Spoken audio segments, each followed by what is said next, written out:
Hey guys, what's up? Welcome back to my channel. It's your boy Hillman here. For those of you who are new to the channel, I'm Hillman, 6th year medical student in the Netherlands. So in this video, I'm going to be sharing my top 5 tips on how to travel cheap. I'm a medical student and over the past couple of years, I've traveled to 30 plus countries. This year alone, I've traveled to 17 countries and counting. It's October now.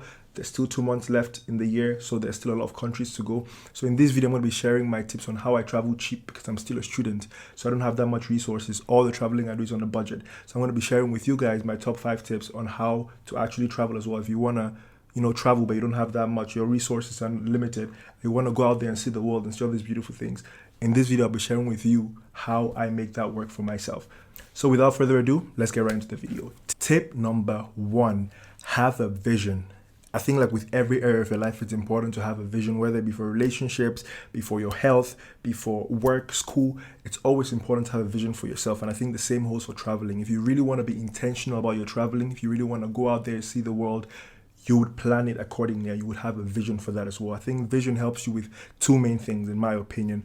One, it helps you to just prioritize and do those small things, accomplish those small goals which you have set. It doesn't matter how small it is. If your goal is to go to one country, you accomplish that goal, you gain trust in yourself. And that trust helps you believe that you can do more of what you say you're going to do. And that just helps you with accomplishing more goals. So I think in the first place, it's just important to have a vision for traveling if you think traveling is important, so you can intentionally plan and execute.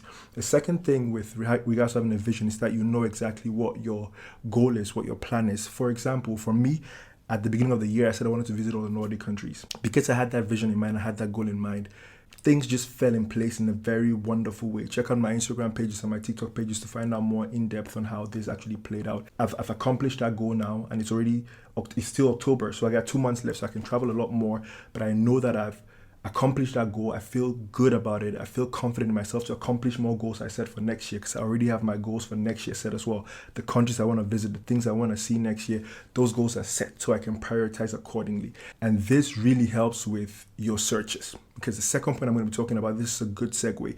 Once you have a vision and a goal, that helps you book your flight and your other things way in advance. And this is one of the biggest tips I give people. When you want to travel, try to book in advance. And how having a goal and a vision helps with regards to that is you can search for your flight way in advance. On average, I book my flights like 3 months in advance, because I start searching. If I know I want to travel to Scandinavia this year, I know the times of the year I have vacation or the times of the year that I'm going to be off in advance, or I try to plan those off in advance. Then I can start searching flights months in advance. And then there's this feature on Google where you can set an alert. So you can search for your flight, the departure date, the return date. And based on that search, you can tell Google to alert you if the flight drops. That is an immensely useful feature. Basically, what that means is you can search for your flight 1 year in advance. Google tells you when the prices are really low. Of course, you can also just see if the prices are actually low, or if it's just low for that moment. But there is a bar as well on Google where you get to see if the prices are really low compared to how they normally are at that time of the year. And based on that, you can estimate if that's a good time to buy the flight or if you can wait for a bit longer. That's a feature that has helped me save a lot of money. I book my flights way in advance. And the thing is, you will not imagine sometimes the difference it makes if you're traveling, for example, in Europe, because I go to London, for example, on average for 30 euros. So the flight to London and back is 30 euros. I go to Ireland, flight on average is less than 50 euros. To Ireland and back, never above 50 euros. I flew to America and back, 500 euros. Another good example is my flights to Scandinavia. So I booked a flight from Amsterdam to Denmark, from Denmark to Norway, from Norway to Finland, from Finland back to Amsterdam. And all these flights cost me 260 euros because I had the alert set on. This is a flight which normally, if you want to fly from here to Finland, it would already cost you 300 euros. Sometimes you want to fly from here to Oslo, it might cost you 150. But because I booked this together and I knew where I wanted to go, I set an alert for those things and I got the prices when they were really low. I could really get the best bang for my buck, basically. I could get the cheapest options there were. So that's a really important thing. Have a goal, and that goal can help you prioritize and search way in advance so you can book your flight way in advance. The third tip, and this is especially useful for people who are traveling within Europe. Because the countries are so close together, I would advise you to cluster countries up. So if you're coming from far away and you want to go to the Netherlands, why don't you just visit the Netherlands and Belgium? Because it's just one train ride away. It's super cheap. and you get to see two countries next to each other, which are really close to each other, but then really culturally and infrastructure different from each other. This is something which I would definitely advise. For example, the Netherlands and Belgium, those are countries you can always do together. Finland and Estonia, it costs 20 euros to go from Finland to Estonia and back, and that's an easy day trip. If you go to Barcelona, you can easily go to Andorra. That's a whole country beside Spain, but then it's so small, no one even knows about it, and it's so beautiful and so different. You will not find what you find in Andorra, in Barcelona, but it's like 2 hours, 1 hour away.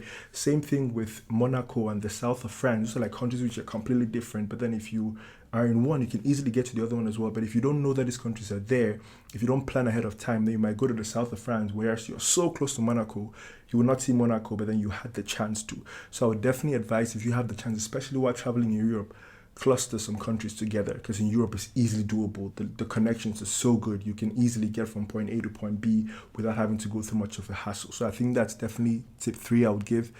Cluster your trips together if you can. A bonus under tip 3 is to do a road trip if you can, because a road trip just gives you so much more flexibility, so much more room to see things and improvise and stuff like that. I've done 3 road trips in Europe so far. The longest has been 2 weeks, where we went to like 9 countries and stuff like that. It was really beautiful, especially if you pick a good time of the year. You can see amazing things in Europe. Ah man, Europe is so beautiful. There's so much to see, so much to explore, so much of a cultural diversity to just soak in. I would definitely advise, if you can, do road trips in Europe, because that just gives you a lot more flexibility and a lot more room to innovate and improvise during your trips, and that just enriches the experience, I think, in my opinion. The 4th tip, and this for me is like the tip, it's like, this is the secret sauce for me. Like, this is just what does it for me, because we're talking about budgeting. This is budgeting. Leverage your network. Leverage the people you know. Okay, I come from a background where people leave Cameroon and they spread out throughout the world. So basically, I know people I studied in Maastricht University too. I'm studying in Maastricht University. I'm not yet done. But Maastricht University is like a hub. People from all over the world come to Maastricht University. It is a challenge for me now to point a country in the map where I don't know someone who is from there or who lives there. So of course, that's a broad network I have. That's a broad network I have developed over the years. And that just means if I'm going to a country, there is a high chance that I know someone there. I just got back from Denmark. When I left Denmark to Norway, someone messaged me, "Oh, crazy, you were 5 minutes away from my house. I just saw the story now, but I just left Denmark." Crazy, right? I didn't even know the person lived there. Same thing with Norway. I went there, people were like, "Oh, you were here. Oops, I didn't know because I'm here too." That kind of thing where you can leverage that network, get free accommodation, catch up with people. They get to show you around. You don't need to pay for tour guides. It's a lot of birds with one stone. You get what I mean? Like, it's just a lot of birds you get with one stone. So I think if you can leverage your network, especially for the accommodation aspect, I think that's one thing that really saves me a lot of money as a student, is that I don't get to pay for accommodation in a lot of places I go to. Like, why would you not do that? Like, if you know someone in the city and you're in good terms with them, of course, and they're okay with having you over, hosting you, you get to catch up with them, spend time with them, they get to show you around the city, and you get to get accommodation for free. It just feels like a win-win for the most part. Of course, that's depending on the relationship you have with that person. But for me, most of the time, I've noticed people want to catch up. People want to show you around. People want to host you. People are open to this thing, but you also have to ask and, deal with what they have to offer and not necessarily have like very high expectations or high demands.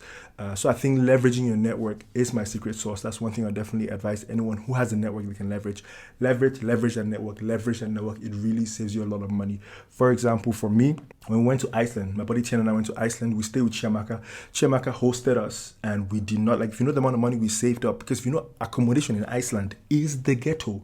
Accommodation in Iceland will get you bankrupt. That country, don't joke. Iceland and Norway, don't go to those countries if you don't have money.